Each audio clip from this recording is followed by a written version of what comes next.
Hello. Sorry for the glare on my glasses, but that's one way to block off my dark circles.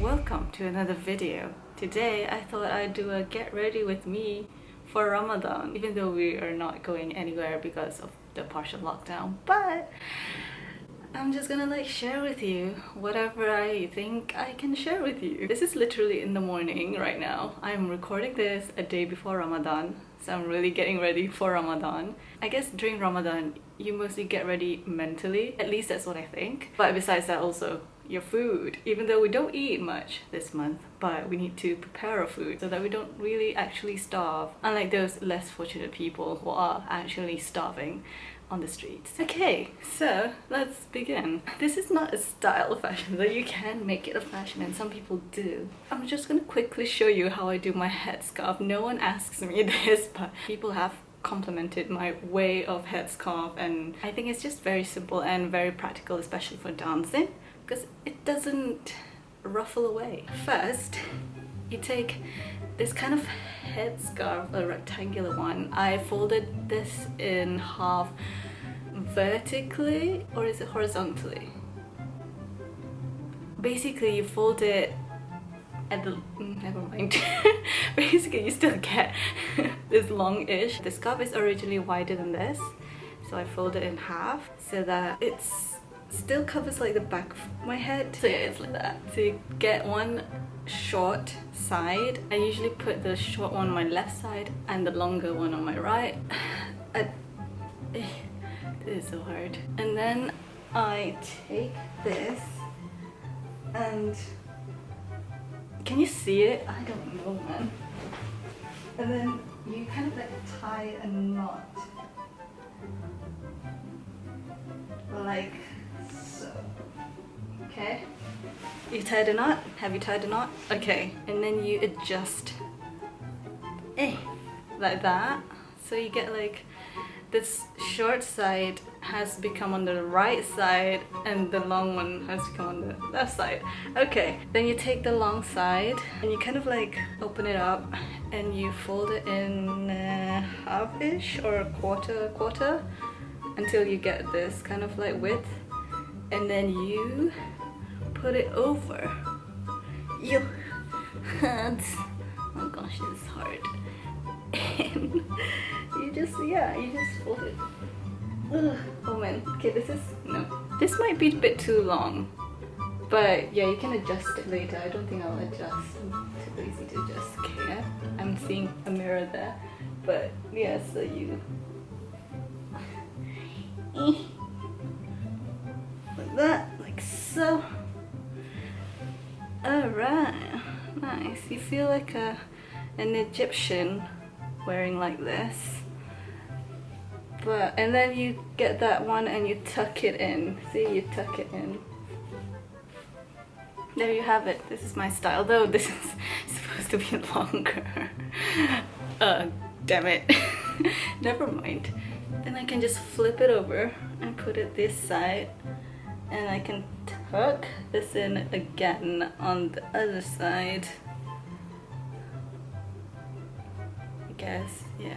And it's become a one-sided ponytail. Otherwise it's two-sided. So yeah, there you have it. Getting ready to go nowhere. Done. Now let's pose.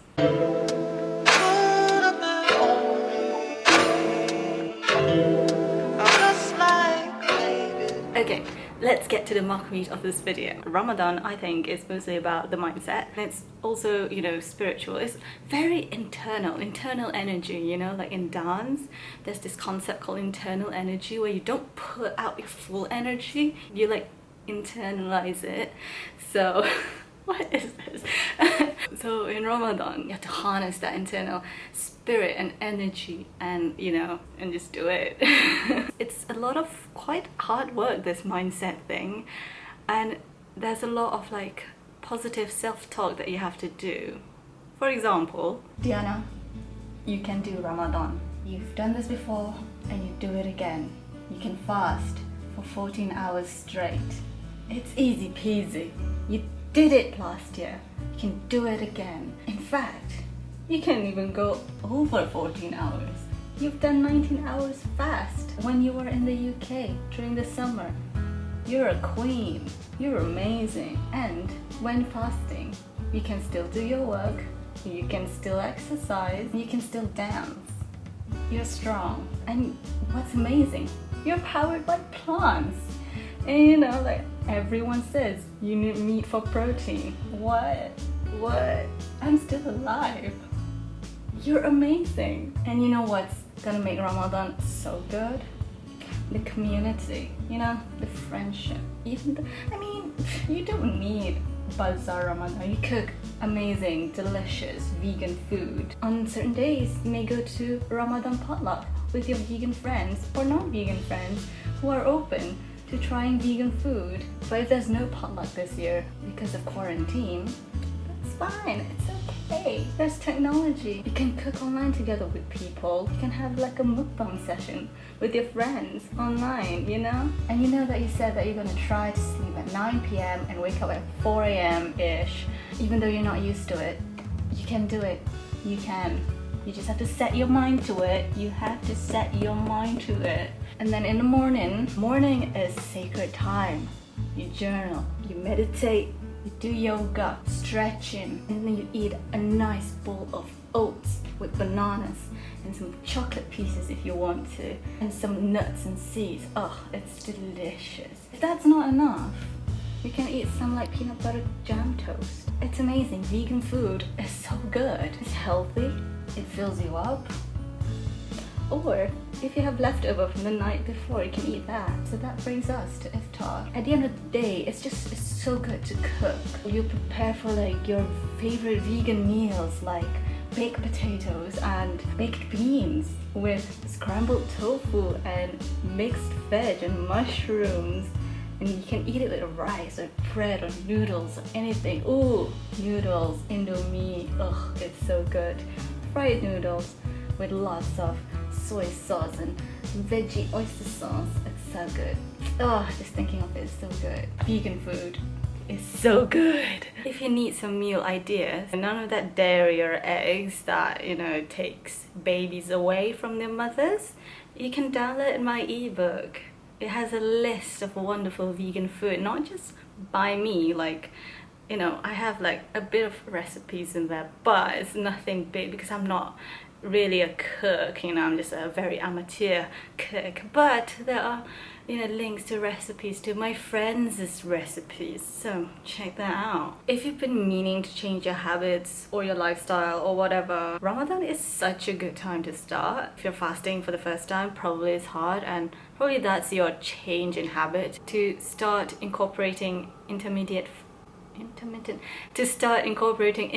fasting in your daily life. Ramadan is such a good time. If that's your goal, focus on that. But if you're a Muslim and you've already practiced fasting for years and years, you can incorporate other habits during Ramadan. For example, if you want to eat more plant-based foods, you just have to know what foods you want to eat and how to cook them or where to buy them if you're not cooking. Just have that mindset of, okay, this month I'm gonna eat one vegan meal a day, or I'm gonna eat at least one vegan meal a week. But make sure you kind of like set targets and kind of like have an incremental progress. For example, during the first week of Ramadan, you can probably just try maybe 2 vegan meals a week, and then the second week you top that up to 3 or 4, and then the third week you're eating like almost every day, and then the last final week you're eating every day a vegan meal. If you're not ready to jump in that much, you can substitute a bit by bit. For example, your morning cereal or oatmeal, instead of using dairy milk, you can use plant milk, soy milk or oat milk or almond milk, whatever floats your boat, as long as it's plant milk. It's way better for the environment, uses less land and water, and you're not a part of